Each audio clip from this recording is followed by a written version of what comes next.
관심 종목은 지금은 주로 이제 화학이나 정유나 뭐 해운 이런 섹터를 얘기하셨는데요. 반도체는 어땠습니까? 반도체하고 자동차하고 이렇게 섹터 몇 개 좀 얘기할게요. 반도체는. 네, 섹터만 본다면 이제 네. 반도체 같은 경우는 뭐 빅사이클이 확실히 맞고요. 네, 인텔도 뉴스가 좀 있었잖아요. 네. 네. 인텔 뉴스는 저희가 좀 봐야 됩니다. 네. 왜냐하면 이제 인텔이 느닷없이 갑자기 파운드리를 그러게요. 하겠다라고 발표를 했고요. 물론 이제 미국 정부가 투자를 하고 밀어준다면 충분히 뭐 진출할 수 있다고는 봅니다만 TSMC나 삼성전자에 뭐 위협을 가할 정도의 회사는 아니기 때문에 뭐 그게 어떤 펀더멘탈리 삼성전자의 주가를 끌어내릴 만한 상황은 아닌 것 같습니다. 센티적으로는 다소 조금 부담스러운 부분이 단기적으로 있을 수 있겠지만 크게 문제는 안 될 것 같다 생각 들고요. 이제 인텔이 이렇게 이야기하는 것은 애플 눈치를 보기 위한 어떤 부분이기 때문에 애플에 다소 좀 소원했던 관계를 이제 좀 이렇게 확대시키지 않은, 그러니까 약간 긍정적인 제스처를 주기 위한 어떤 발표인 것 같고. 왜 애플 눈치를 보는 거예요? 뭐 이렇게 뭐 인텔 같은 경우는 이제 여러 가지 부분에서 이제 뭐 삼성전자나 뭐 여러 가지 뭐 삼성전자의 관계서를 여러 가지 있었지 않습니까? 네. 인텔이 네. 뭐 수주를 주는데 이제 삼성전자 쪽 수주를 준다거나 예, 여러 가지 예. 이슈가 좀 있었기 때문에 그런 부분에서 약간 아. 애플에 좀 더 손을 내미는 듯한 제스처를 하기 위한 삼성에 포스입니다. 수주를 많이 주면 애플이 그렇죠.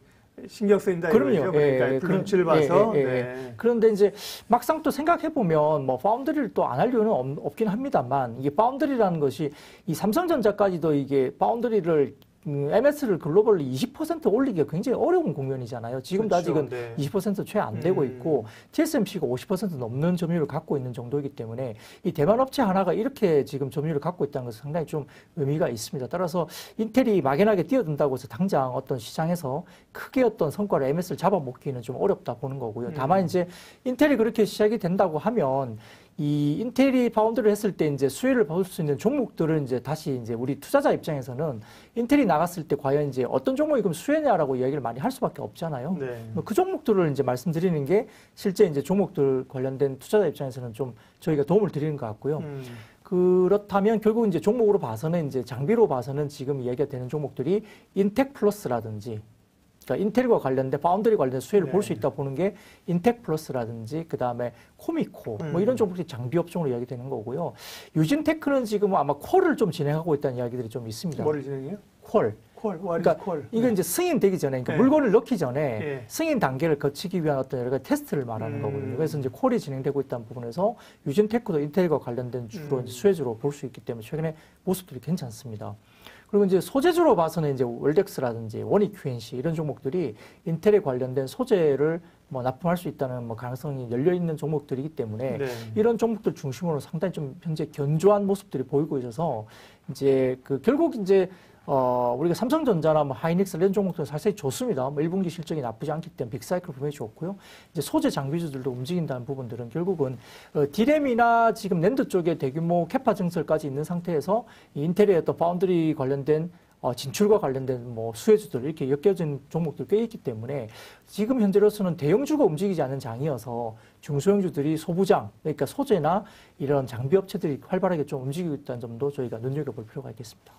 소부장들은 관심이 충분히 있고요. 또 정부의 여러 소부장 국산화 정책 이런 것도 있고 삼성전자나 하이닉스도 어쨌든 간에 투자를 계속 늘려가는 거 아닙니까? 그런데 그 반도체 소재 업체 가운데서는 그러니까 반도체 디램을 만드는 쪽에서는 삼성전자하고 하이닉스 가운데 최근에 하이닉스가 굉장히 관심을 확 몰았었잖아요. 네. 삼성전자와 좀 차별화돼서 가는 흐름들이었는데 좀 주춤해졌단 말이죠. 바람이 네네. 빠졌어요. 네네. 하이닉스 모멘텀은 좀 낮춰야 돼요?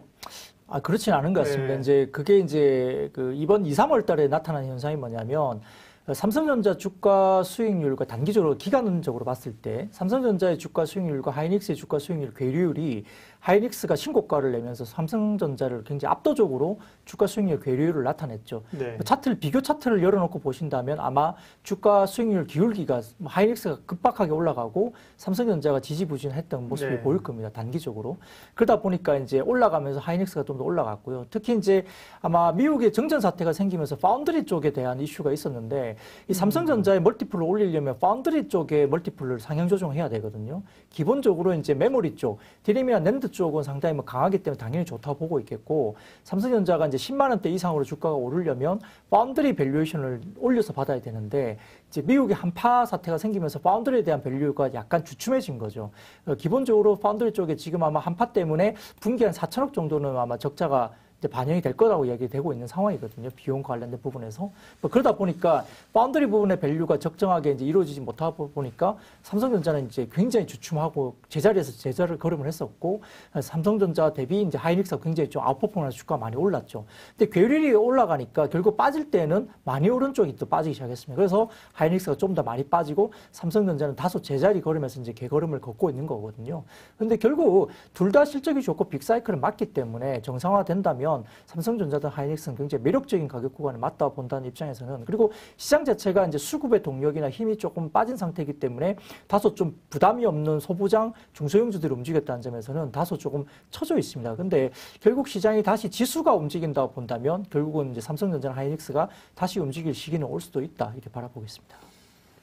네, 오늘 라이브쇼 증시 초대석 IBK 투자증권 박근영 차장님 함께하고 있고요. 오늘의 포인트는 실적입니다. 실적. 그런데 실적이 정말 좋아질까라는 고민들이 있는데 차장님은 환율 효과가 상당히 있다. 예, 1분기 실적 가지고 충분히 플레이를 투자를 해볼 만하다는 말씀이셨습니다. 반도체 얘기까지 봤고요. 수출 잘 되는 건 자동차도 있잖아요. 그죠? 자동차도 있고, 특별히 지금은 뭐 완성차, 현대차, 기아차 이런 쪽도 뭐 늘 주도주로서의 가능성이 있지만 단기적으로 보면 만도라든지 혹은 한원 시스템이라든지 부품주 이런 쪽에 관심이 있는데, 아까도 만도가 왜 이렇게 못 가요? 뭐 이런 얘기 있는데, 자동차 혹은 부품주 쪽은 어떻습니까? 네, 다소 지금 이제 현대모비스나 만도 같은 경우가 좀 무겁죠. 뭐 대형주기 때문에 역시나 그러한 것 같고요. 뭐 자동차는 뭐 좋을 수밖에 없다고 봅니다. 결국 이제 ASP가 굉장히 많이 올라가고 있는 게 제네시스 브랜드가 많이 이제 팔리고 있고요. 그러다 보니까 비싼 차종이 많이 팔리니까 상당히 좋을 수밖에 없고, 더군다나 최근 같은 분위기에서 이제 잘 팔리는 구간에서 이렇게 프로모션 관련된 여러 가지 인센티브 비용이 굉장히 적게 나간다고 해요. 왜냐하면 그 시장에서 잘 안 팔리면은 이렇게 그 자동차 딜러에게 인센티브를 많이 지급하면서 차를 팔게끔 만드는 거고요. 잘 팔릴 경우에는 인센티브를 적게 줘도 이제 잘 팔리기 때문에 딜러에게 이제 인센티브를 적게 주는 거거든요. 그래서 지금 구간은 딜러에게 인센티브를 적게 주는 구간으로 잘 팔리는 구간을 볼 수 있습니다. 따라서 현대차나 뭐 기아차 이런 부분에서는 결국은 실적은 좋은 건 분명히 맞는 것 같고요. 이제 1년에 이제 그 노이즈들이 많이 있었죠. 뭐 이게 뭐 누구랑 뭐 제휴를 한다더라부터 시작해서 뭐 전기차를 파는데 뭐 배터리팩이 과연 뭐 어디서 할 건가. 그러면 현대도 뭐 배터리팩을 셀을 갖다 자체적으로 뭐 생산할 거냐. 이런 이슈들이 굉장히 좀 혼재되고 있는 상황인데, 사실 실적이 좋기 때문에 매력적인 가격 구간은 분명히 현대 기아차는 맞는 것 같고요. 또 기아차 같은 경우도 K8 시리즈가 지금 굉장히 잘 팔렸다고 해요. 그래서 굉장히 지금 이례적으로 지금 지금 K8 시리즈가 아마 그랜저 시리즈보다 훨씬 더 많이 잘 팔리고 있다는 부분에서는 기아차도 굉장히 좋고, 현대차 같은 경우도 지금 이제 새롭게 그 신차가 미국에서 새롭게 이제 출시가 될 예정이기 때문에, 최근에 잘 아시겠지만 이제 타이거 우즈 사고 이후로 제네시스에 대한 안정성에 대해서 상당히 좀 많이 이제 붉어졌죠. 그래서 미국 시장에서 상당히 좀 이제 인정을 좀 받고 있는 느낌도 들고 있기 때문에 아마 팔리는 어떤 세일즈 관련된 부분은 상당히 좀 긍정적으로 효과가 분명히 있을 것 같습니다. 근데 이제 뭐 기존의 내연차보다는 이제 전기차가 좀 더 많이 팔리는 시대로 가고 있는 상황이니까 이제 어떻게 팔릴 건가 믹스 개선을 좀 봐야 될 것 같은데, 그래도 뭐 아이오닉 5라든지 이런 부분도 잘 팔려서 상당히 좋습니다. 근데 이제 반도체 대란이 있다고 해서 이제 자동차가 조금 이제 생산 공정이 4월 달에 좀 힘들어질 수도 있다 이야기를 하고 있지 않습니까? 네.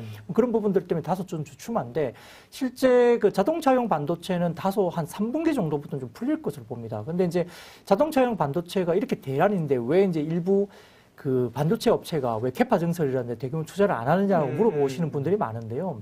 전체 반도체를 만드는 제조회사가 제조를 하고 있는데 자동차용 반도체에 대한 비중이 너무 적습니다. 전체적으로 비중이 크지 않고요. 그다음에 그 말은 이제 뭐 크게 돈 되는 그렇죠. 섹터가 아니니까. 예, 그렇죠? 비중이 워낙 작은 데다가 또 자동차용 반도체를 비중이 작은데 이걸 캐파 증설을 하는 것은 굉장히 좀 어려운 상황이고요. 네. 두 번째로 기존 라인을 다소 좀 공정 전환을 하면 그 자동차 반도체용으로도 공정 전환이 가능한 상태이기 때문에 이것은 이제 제조업체 입장에서는 뭐 캐파를 굳이 손을 댈 필요는 없는 국면이죠. 따라서 이제 자동차 업체들이 다소 반도체 대란이 있다는 것은 조금 단기적인 이슈로 끝날 가능성이 있고 조금 길면은 아마 한 분기 정도의 좀 이슈는 있을 것 같습니다. 그래서 3분기 정도부터는 자동차 반도체가 나름 어느 정도 정상화될 거로 보고 있으니까 아마 좀 안 팔리게 되더라도 이제 그 수요들이 좀 억눌려 있다가 3분기부터는 폭발적으로 또 살 수 있죠. 그러다 보니까 평균 단가들이 올라가는 부분 그리고 3분기부터 자동차 대란이 일어난 부분들이 결국은 이제 여러 가지 부분 수요가 풀린다는 점에서는 연간 단위로 봤을 때는 실적이나 컨센서스를 하향 조정할 이유가 없는 상태입니다. 따라서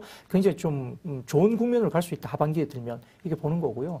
다만 이 과정에서 이제 그러면 이제 아이오닉이라든지 전기차 섹터에서 상당히 좀 두각을 나타내는 종목들이 뭐가 있을까라고 이야기를 하는 거잖아요. 그러면 이제 그쪽 섹터에서 물려 있는 종목들이 결국은 이제 뭐 두월 같은 종목들이 이제 뭐 내장재를 한대더라, 네. 뭐 여러 가지 종목들이 있지 않습니까? 그래서 그런 중소형 부품주들이 상당히 좀 눈에 띄는 거고 아까 말씀드린 것처럼 대형주들은 다소 무겁기 때문에 조금 천천히 이제 가서 좀 답답한 모습을 보일 수밖에 없는 공간이다 이렇게 보는데요. 그런 부분에서는 지금 뭐 나중에 말씀드리겠지만 뭐 자회사 만도를 갖고 있는 한라홀딩스 같은 경우는 상당히 실적이 좋을 거거든요. 예. 근데 움직임이 이런 부분도 좀 지켜볼 필요가 있는 상황입니다. 네.